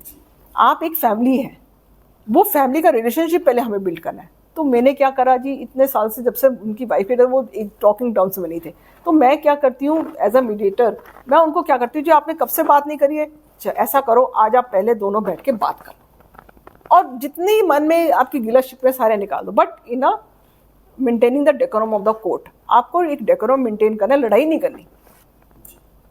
क्योंकि हमारे मीडिएशन सेंटर में हमेशा बाहर पुलिस बैठी रहती है, क्योंकि कई डिस्प्यूट ऐसे होते हैं कि बहुत ज़्यादा हो जाती है, क्योंकि खासकर मैट्रिमोनियल केसेस में। तो हमने क्या करा कि आप बैठ के प्यार से बात करो। उनको मैंने बिठाया, सिटिंग करा, एक मीटिंग रूम होता है हमारे कोर्ट्स में, उनको अलग बिठा दो, आप बात करो, खुल के बात करो। यू लीव देम, आप भी मत बैठो, उनको अलग बैठे दो जॉइंटली दोनों पार्टीज को, और लॉयर्स को भी नहीं भेजो। Late the parties decide, because ये मीडिएशन पार्टीज की है, लॉयर्स की नहीं है, मेरी नहीं है, it is between the parties. तो हमें पार्टीज का हित देखना है, पहले वेलफेयर ऑफ द चाइल्ड देखना है, क्योंकि इसमें बच्चा इन्वॉल्व था, स्पेशली गर्ल, तो मुझे वेलफेयर ऑफ द चाइल्ड देखना है कि बच्चे के लिए क्या क्या बेनिफिट्स करी हैं।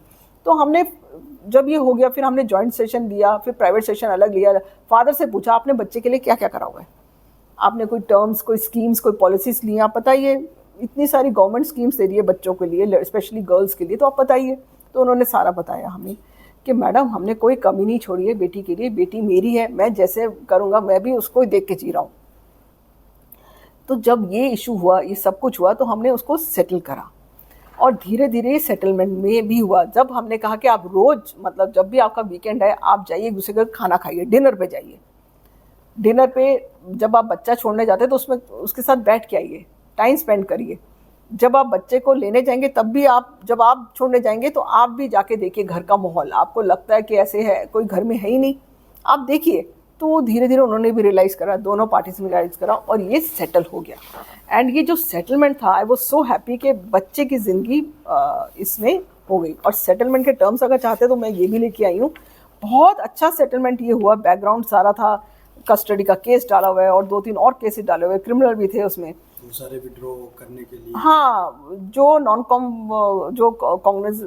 कॉग्निजेबल ऑफेंस थे।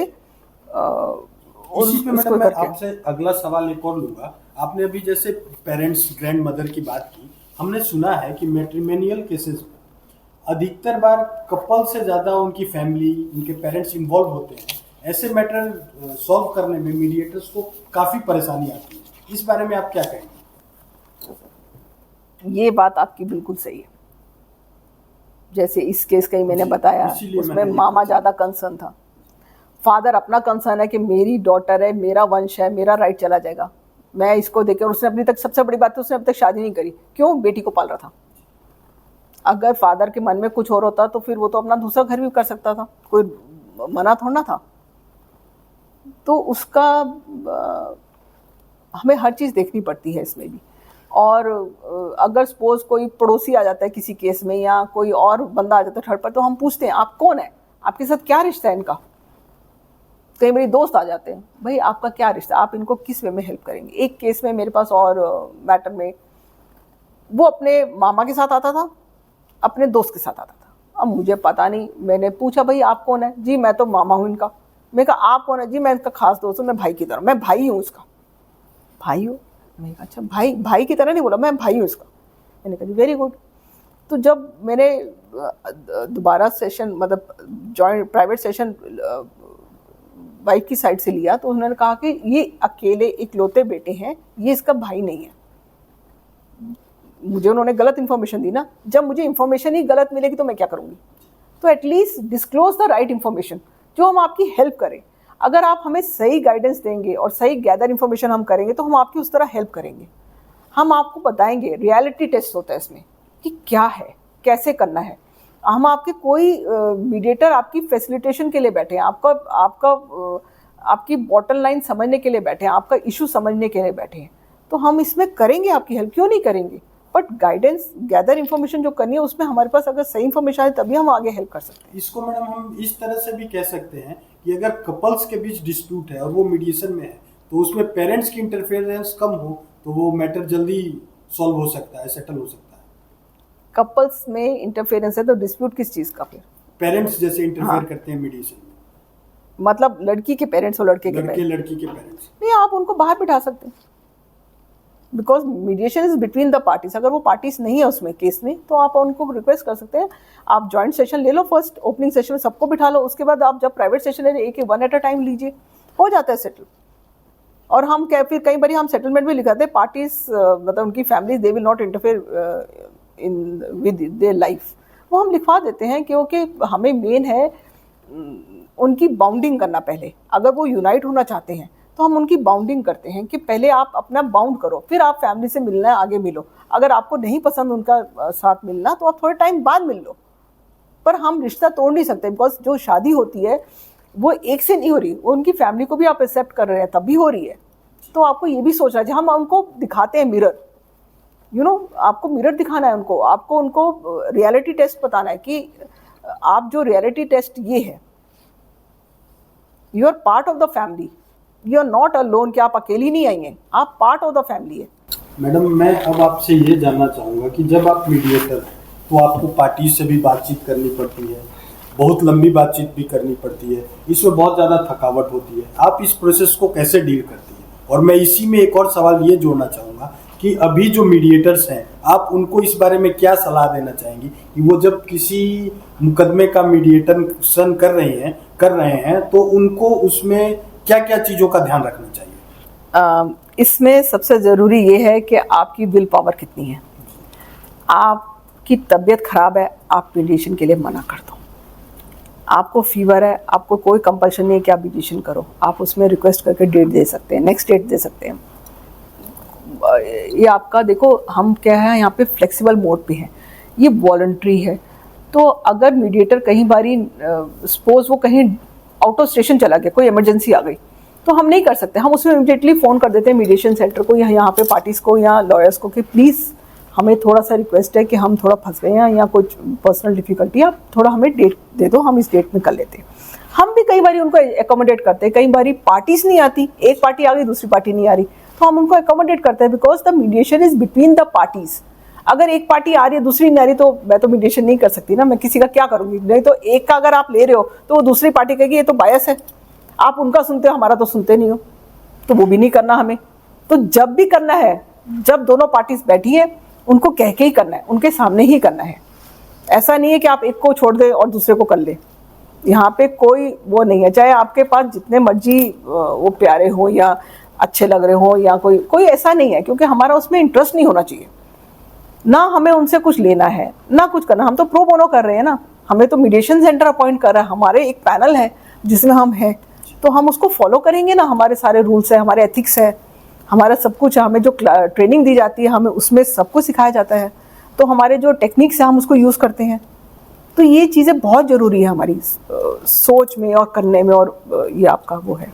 मैडम हमने आपका बहुत समय लिया, अब मैं आखिरी सवाल आपसे ये पूछना चाहूँगा कि प्राइवेट मीडिएशन जो कि नया कानून कहता है, इसे कैसा अपनाया जा सकता है, और अगर किसी को आपसे यानी किरण मैडम से प्राइवेट मीडिएशन करवाना है तो आपको कैसे अप्रोच करें?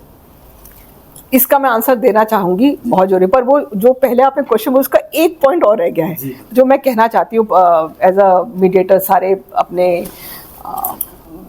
मीडिएटर्स को, कि इसमें 2-3 चीजें आप ध्यान रखें। आप you should be less with the latest law, एक तो ये। दूसरा, आपकी तबीयत, जैसे मैंने कहा, आप मत करिए मीडिएशन, आप कोई इंटरिम रिलीफ मत दीजिए। जैसे पार्टीज कह रही कि मैडम हम दोनों 3 महीने रह के देख लेते, आप मीडिएशन की डेट दे दो, एक्सटेंड कर दो, वो काम मत करिए। क्योंकि अगर आपको भेजना भी है ना, आप कोर्ट के ऑर्डर लीजिए, आप इंटरिम रिपोर्ट भेजिए, फिर आप भेजिए। क्योंकि कल को मतलब हम नेगेटिव नहीं सोच रहे, लेकिन कुछ हो जाता है लड़की को या लड़के को, हु इज रिस्पॉन्सिबल? तो ये रिस्क मत लीजिए, आप बहुत जरूरी है, ये रिस्क मत लीजिए। चाइल्ड कस्टडी केस में आप लेटेस्ट पढ़िए कि हम उसके राइट सारे ओपन रख रहे हैं। बहुत ज़रूरी है। ये छोटी छोटी चीज़ें जो हम कर रहे हैं, और कई बार ये होता है कि आप ओपनिंग स्पीच ही नहीं कर रहे। आप जब पार्टीज को बैठे, चाहे जितने मर्जी थके हो आप, जो भी काम हो, आपको उनको बताना है ओपनिंग स्पीच में। ये नहीं मेरे पास टाइम नहीं है, चलो जी बताओ जी क्या केस है, नहीं नहीं नहीं ऐसा नहीं होगा, वो पैसे मांग रहे हैं आप पैसे दो, चलो, नहीं तो हम डिसमिस कर रहे हैं, नहीं तो हम मैटर कर रहे हैं आपका ख़त्म। आप ऐसे मत करिए, पार्टीज को कंफर्टेबल बनाइए, उनके साथ बैठिए, उनके साथ बात कीजिए, आप उनको हैंडल देम विद कॉशियस, क्योंकि वो आपके फर्स्ट टाइम आए हैं। आपको कॉन्फिडेंस, ट्रस्ट, रिलेशनशिप बिल्ड करना है। आपको ये नहीं करना कि आप उसको फिनिश करें या कुछ ऐसे ख़त्म करें। प्लीज़ थोड़ा सा आप, मैं एज अ मीडिएटर सबको कहना चाहूँगी, जब आप इस प्रोफेशन में आते हैं और मीडिएशन का कर रहे हैं, टाइम दीजिए, उनको पेशेंटली सुनिए। Don't be in a hurry to do mediation. Court का ऑर्डर है, अगर आपका एक हफ्ते में ख़त्म करना है तो आप रोज लीजिए मीडिएशन। आपको ये नहीं कि आप आज देख रहे हैं कि मैं आज नहीं, अगर सुबह टाइम नहीं है तो शाम को करो। सुबह आप कोर्ट में, कोई बात नहीं, शाम को करो, बीसी में ले लो मैटर। आजकल हाइब्रिड हर जगह है। अगर आपका लोअर कोर्ट में है और आपको लगता है कि यहाँ पे हाइब्रिड नहीं है सिस्टम, तो उनको पार्टीज को बोलो कि आप एप्लीकेशन डालिए और हाइब्रिड के ऑर्डर लेके आइए। क्योंकि आजकल हमारे चीफ जस्टिस तो ऑफ इंडिया खास इसमें है कि डिजिटल, लेट्स बी डिजिटल, तो उनको वो हाइब्रिड में आइए, कोई दिक्कत ही नहीं है। तो you adjust your life, your style, your time and give 100% of yours. Don't be in a hurry to do mediation. कोई गलत ऐसे स्टेप मत लीजिए जो हमारे कानून के अगेंस्ट हो या कोई एक्ट के अगेंस्ट हो। सुपरसीड मत करो किसी को। आप ठीक है, आपके ऊपर सीपीसी लागू नहीं हो रहा, आपका ये नहीं हो रहा, बट आप कुछ भी कर सकते हैं, सारे मैटर्स खत्म कर सकते हैं, but in as per law. बहुत ज़रूरी है। थोड़ा सा स्टेप्स देखिए, आप जल्दबाजी मत करिए, आप पेशेंटली सुनिए। एक दिन में फर्स्ट सिटिंग में जैसे एक पार्टी नहीं है, दूसरी नहीं है, जी मैं नहीं कर रहा, ठीक है, अनफिट होता है, कई बारी के पार्टीज नहीं आ रही, 3 बारी हो गया पार्टीज नहीं आ रही, you return the case. Don't sit on with that, don't keep on giving dates. आप जज से ऊपर नहीं है। आपको जो ऑर्डर है, लास्ट ऑर्डर जरूर पढ़िए। अगर जज साहब ने कहा है विद इन 2 months या विद इन अ वीक या विद इन 1 day आपको मीडिएशन करनी है। फिर आप फ्री विल में आप खुद मीडिएटर बने हैं ना, आपको किसी ने फोर्स नहीं करा। तो अपनी फ्री विल, अपनी फोर्स में आप किसी का नुकसान मत करिए। क्योंकि थर्ड पार्टी, आपको बहुत जरूरी देखना है कि थर्ड पार्टी इंटरेस्ट किधर क्रिएट ना हो जाए या किसी को रॉन्गली आप ऐसा दिखवा दे और वो चीज़ ना होनी हो। बहुत ज़रूरी है आप सब चीज़ें देखना। कम्युनिटी मीडिएशन शुरू हो गई है इस न्यू एक्ट के हिसाब से, उसको भी देखिए। आप एसोसिएशन है, आप क्या है और क्या कर सकते हैं। सपोज आपकी कंपनीज में वो लिक्विडेशन में, आप क्या वो केस कर सकते हैं जबकि वो कोर्ट में पेंडिंग है? नहीं कर सकते ना। तो उसको देखिए। आप हर जगह मत करिए कि मैं ये केस खत्म कर दूंगा या सुप्रीम कोर्ट के पास इनहेरेंट पावर है, कुछ भी देख लेंगे। नहीं, you have to follow the law, चाहे कोई भी कोर्ट में बैठे हो। You are not above the law. तो मैं मीडिएटर्स को बोलूँगी, खासकर सबको, कि please within 4 corners of law decide करिए। थोड़ा सा पढ़िए, थोड़ा सा मेहनत करिए, सब होगा। जल्दबाजी मत करिए, किसी पार्टी को इग्नोर मत करिए। दोनों पार्टीज को इक्वल टाइम दीजिए बात करने का, जॉइंट सेशन में गैदर इन्फॉर्मेशन करने का। जो कोई दिखाना चाहता है उसको देखिए, समझिए। अगर आपको कोई हेल्प चाहिए, आपको लगता है कोई एक्सपर्टाइज चाहिए, मांगिए मीडिएशन सेंटर से कि I need a counsellor in this. They will assist you, they will give you. Now there are panel of counsellors. मांगिए। आपके पास कोई एजुकेशन का केस आ रहा है, उसमें आपको चाहिए कोई एक्सपर्टाइज, कोई टेक्निकल इश्यूज में आ रहा है, उसमें कोई एक्सपर्टाइज मांगिए ना, या लेके आइए। Parties will bear the cost. Court का ऑर्डर मंगवाइए, जज साहब को लिख दीजिए, कोई दिक्कत नहीं है। आप इंटरिम रिपोर्ट भेज सकते हैं एनी टाइम। आपको लगता है कि आप आज नहीं खत्म कर सकते, इमीडिएटली आपको चाहिए, तो let the parties take a date from the honourable court. आप उनको बोलिए, आप जज साहब से एक्सटेंशन लेके आइए। बट अगर आपका टाइम खत्म हो गया है, don't keep even a single day with you. Please return the case, क्योंकि एक केस जाएगा तभी तो और आएगा, और आपने अच्छा करना है। डोंट बी कि आप इतने पॉजिटिव हो जाए, जी मैं तो इसके साथ लगा हूं। नो, आप इसमें मैं एक चीज और कहना चाहूँ। मेरे पास एक केस आया था 2022 में, उसको मैंने सेटल करा 2023 में इन फरवरी। अब क्या हुआ, सेटलमेंट हो गया, सब कुछ हो गया। इसमें जब लड़का लड़की को मैट्रिमोनियल इशू था, इसमें नंबर ऑफ केसेस मैंने सेटल करे। जब मैट्रिमोनियल में इसमें लड़के ने कहा कि मैं बिफोर डेट तुम्हें सारा सामान दे दूंगा, उसका जो आर्टिकल्स थे, गुड्स थे लड़की के, पार्टी आउट स्टेशन की थी और 2 डिफरेंट स्टेट्स थे, तो मैं आपको सब भेज दूंगा, मैं खुद आऊँगा देने एंड आई विल आपको सब हैंड ओवर करके मैं नेक्स्ट डेट में आपको डीडी भी दे दूंगा पर्टिकुलर अमाउंट जो था। अब क्या होगा जी, जब वो सामान देने गया उसने क्या करा जी, जल्दबाजी में, बिकॉज उसने इतना शॉर्ट टाइम दिया था। हम पूछते हैं, आप लॉयर से पूछ लो और आप ना मीडिएशन में हमें टाइम बताइए किसमें कितने टाइम में आप दोगे। It is between the parties, it is not the mediator जो हु सेइंग कि आप करो।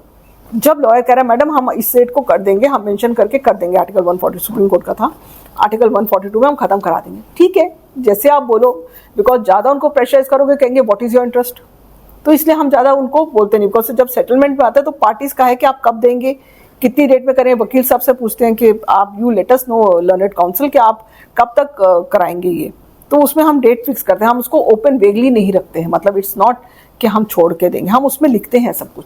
तो जब वो हम लिख रहे हैं सब कुछ करें, तो पार्टी जब वो हस्बैंड वाइफ को देने गया उसका सामान before the honourable court date, उसने क्या करा, सामान फटाफट गाड़ी में रखा, ऐसे लपेटा और रख दिया। और लड़की कहती थी ये मेरा लहंगा आप तय करके नहीं लाए, ये चुन्नी आपने ऐसी गोल लपेट के ले आए, ये मेरा सामान एक के ऊपर एक रखा है, वो ये तो ठीक नहीं है, मैं तो इतने प्यार से ले गई थी सब सुंदर सा सजा के, तो मेरे तो इमोशंस हर्ट हो गए। इसमें एक और केस, हम तो केस खत्म करा था, अब हमें क्या पता कि वो किस तरह सामान ले जाएगा। जी ये शैम्पू की बोतल पूरी थी, ये तो आधी लेके आए हो, अब ये क्या तरीका है। उसमें एक और इशू, जज साहब ने कहा जी नहीं वापस भेजो। अब उसको सेटल करे तो लड़का कह रहे जी, लड़की कह रही जी हमने तो बहुत कम, इशू क्या था जी, हमने तो बहुत कम में सेटल करा है, हमें तो इसको दोबारा और पैसा चाहिए। तो इशू कोई और था पर उन्होंने कहानी कुछ और बनाई। मैडम इस बारे में आप जजेस और वकीलों को भी कुछ कहना चाहेंगे? हाँ, मैं जजेस को तो नहीं कह सकती बिकॉज वो तो हमारी हायर अथॉरिटी, हम उनको कन्वे करते हैं, ओबे करते हैं। बट मैं एक चीज़ जरूर कहना चाहूँगी, जब हम इतनी मेहनत करते हैं, हम बैठ के करें, टाइम डिवोट करें, 3-3 4-4 घंटे बैठते हैं और भी बहुत टाइम डिवोट करते हैं। ये नहीं कि एक दिन का इशू है, या कई बार सेटल भी हो जाता है एक दिन में, बट कई बार हमें बहुत देर तक ही बैठना पड़ता है, रात के 8:30 बज जाते हैं। मीडिएशन सेंटर में स्टाफ भी बैठता है वहाँ का। तो मैं ये कहना चाहूँगी कि सब हमारे साथ कोऑपरेट करते हैं, हमें भी अच्छा लगता है कोई हमारे ऑर्डर्स में एक नाम लिख दे, एक लाइन लिख दे, तो we feel very happy also. हम कुछ मांग नहीं रहे, लेकिन क्योंकि हम ये प्रो बोनो कर रहे हैं, हमें भी अच्छा लगता है कोई हमें अप्रिशिएट करे, और करते भी हैं, बट वो एक अलग एक्सेप्शंस हैं। और जो लॉयर्स हैं, हम लॉयर्स से सिर्फ ये कहना चाहेंगे, जो लॉयर्स आते हैं उसमें थोड़ा सा उनकी कॉपरेशन बहुत जरूरी चाहिए, because they are also an officer of the court. वो एक लॉयर एक रिस्पोंडेंट के लिए नहीं है या पिटिशनर के लिए नहीं है, वो लॉयर हमारे ऑफिसर ऑफ द कोर्ट भी है। जो हम उनसे गाइडेंस चाहेंगे, जो चीज़ चाहते हैं, वो हमारे साथ कॉपरेट करें कि इसको किस तरह रिजॉल्व करें। कई बार होता है कि लॉयर्स ही नहीं चाहते कि सेटल हो, ये मैंने बहुत बारी देखा केसेस में, जो खासकर उनको समझाना ही फिर मुश्किल हो जाता है। वो कहते हैं मैडम जी इसको रिटर्न करो आज ही, हमने अभी मीडिएशन शुरू नहीं करा, आया है। नहीं जी आपने रेफर क्यों कराया फिर मीडिएशन में? जज साहब को बोल देते, नहीं जी हमने तो बोला नहीं था, वो तो रिस्पोंडेंट ने जबरदस्ती करी है। तो जज साहब के आगे बोलो ना, हम जब हमारे पास आते हैं तो हमें तो देखना है। देखो कोई बात नहीं वकील साहब, आप बैठिए, पानी पीजिए, हम उनको बड़े प्यार से समझाते हैं, आप बैठिए हमारे पास, हम कोच देखते हैं क्या है, नहीं तो वापस कर देंगे। अगर हमसे नहीं हुआ तो हम उनको धीरे धीरे फिर समझाते हैं, प्यार से बिठाते हैं कि आप बताइए आपको क्या परेशानी है, क्या है। तो कई बारी फिर वकील साहब धीरे धीरे आते हैं, जब उनका थोड़ा सा कम होता है। कई बारी तो बीच में ही लॉयर्स, अब वुमेन सेल से आया, इनिशियल शुरू का केस है, लड़का लड़की सेटल करना चाहते हैं, सब कुछ हो रहा है, मैं डेट दे रही हूँ, वकील साहब ने कहा ओए तू नहीं करेगा ना तेरे को मैं देख लूंगा। तो उसको भी आ गया कि देख ले तू, उठ के भाई मारने चले गए। अरे ये क्या, हम बैठे हैं सेटलमेंट के लिए, कुछ हमने करा नहीं, डेट दे रही हूं मैं और वो लड़ाई, ऐसा क्या हो गया, हमने तो कुछ कहा ही नहीं। अब उनको बोलो वकील साहब को कि आप तो हमें बोल नहीं सकते, आप तो हमारी फेटर्निटी में से, how can you tell us. पर एज अ मीडिएटर भी तो जो मैं देख रही हूँ गलत हो रहा है, हम वॉइस तो रेज कर सकते हैं। तो मुझे लगता है एक हमारे भी एक कोई कहीं सजेशंस, जो आप एक फाइल रोक देते हैं, कुछ टाइम पहले हर कोर्ट में था कि आप फीडबैक लिख के जाइए कि फीडबैक में आपको मीडिएटर का क्या लगा रोल, उसमें क्या क्या कराइए। आप कभी हम एज अ मीडिएटर से भी पूछे कि हमें क्या लगा, हम क्यों नहीं कंप्लेन कर सकते किसी लॉयर की, या हम क्यों नहीं कंप्लेन कर सकते कि आपका ये इसमें ये फैसिलिटीज होनी चाहिए, और हमें फैसिलिटीज मिलेंगी तो हम करेंगे। कई बारी लोअर कोर्ट में इतनी ठंड में हमारे पास मतलब चीज़ें ही नहीं होती हैं, मतलब हीटर्स ही नहीं है, लिमिटेड है, तो हमें भी तो चाहिए। अगर हम पूरा दिन बैठ रहे हैं तो हमें भी तो सामान चाहिए, या थोड़ी सी कैंटीन हो पास में, क्योंकि जब पार्टी से बैठती है कोई बच्चे के साथ आता है तो उनको भी तो कुछ चाहिए, कुछ बिस्किट चाहिए, कुछ खाने के लिए चाहिए, कुछ फैसिलिटीज चाहिए, एक क्रच चाहिए, एक प्रॉपर सेंटर्स होने चाहिए जहाँ पे उनको रिलीफ मिल जाए, या बच्चा थोड़ी देर सो सके, या पेरेंट्स कहीं कोई लेडी बीमार है, स्पेशल आई है क्योंकि मीडिएशन है, हॉस्पिटल से आ रही है, तो उसके लिए थोड़ी सी आराम की कुछ हो रही, कोई मेडिकल फैसिलिटीज होनी चाहिए नियर बाय, किसी का कहीं तबीयत खराब है एकदम कुछ चाहिए, तो हमें at least basic things we need, we are not saying more. एक हम भी ह्यूमन बीइंग है, तो हम भी चाहते हैं कि थोड़ी फैसिलिटीज हमें भी प्रोवाइड हो, और जो मीडिएटर्स आ रहे हैं या जो पार्टीज आ रही है उनके लिए फैसिलिटीज प्रोवाइड हो, तो प्रॉपर एक सिस्टम होना चाहिए। और जो सबसे बड़ी बात, जो स्टाफ है उनका भी ध्यान रखें, सिर्फ हमारे लिए नहीं है, क्योंकि स्टाफ भी हमारे साथ इक्वली उतना ही मेहनत कर रहा है काम, तो मीडिएशन का स्टाफ सेंटर्स वो भी बहुत जरूरी है। एक अब मैडम हम प्राइवेट मीडिएशंस पे आते हैं, अगर किसी को आपको यानी किरण भारद्वाज को अप्रोच करना हो तो वो कैसे करे आपको अप्रोच? देखिए, एज अ लॉयर तो हमारा as an advocate on record है, हम सुप्रीम कोर्ट में, तो हमारे डायरेक्टरी में सुप्रीम कोर्ट बार एसोसिएशन के मेंबर हैं, हर जगह मेंबर हैं, Delhi high court bar association, तो हर जगह हमारा नाम होता है, एड्रेस होता है, फ़ोन नंबर होता है, चैम्बर्स हैं, सब कुछ है, वो आप अप्रोच कर सकते हैं। बट एज अ मीडिएटर अगर आप चाहते हैं अप्रोच करना, तो अभी कोर्ट अनेक्स मीडिएशंस हैं, हम प्राइवेट मीडिएशंस करते हैं, वो अलग उसका फॉर्मेट होता है, उसका अलग तरीका है करना, ODR ADR का, और उसका जो settlement it's like an award, तो हम वो भी वापस कोर्ट में उसका एक बना के भेजते हैं, out of the court settlement, तो वो पार्टीज़ को रियलाइज़ करने की वो क्या चाहती हैं। और कोई जो हम कोर्ट एंड नेक्स्ट मीडिएशन है उसमें हमारी कोई चॉइस नहीं होती है, उसमें जो स्टाफ बैठा है, जो हमारे जज इंचार्ज है, वो मार्क करते हैं मैटर्स। तो आप बोलो कि आपको ही मार्क करना चाहिए, ऐसा नहीं होगा, फिर वो इट इज़ देयर चॉइस। कई बार they can do it, sometime they don't do it, वो क्योंकि हमारे जो मैटर्स मार्क होते हैं वो पहले ही हो जाते हैं मार्क, वो उस डेट में नहीं होते हैं। तो ये तरीका है कि आप उसमें वर्कआउट कर सकते हैं। ये थी किरण भारद्वाज मैडम, जिन्होंने हमारे ज्ञान को बहुत ही बढ़ाया। आप देख रहे हैं द लॉ एडवाइस। धन्यवाद। Thank you. नमस्कार। जय हिंद, जय भारत।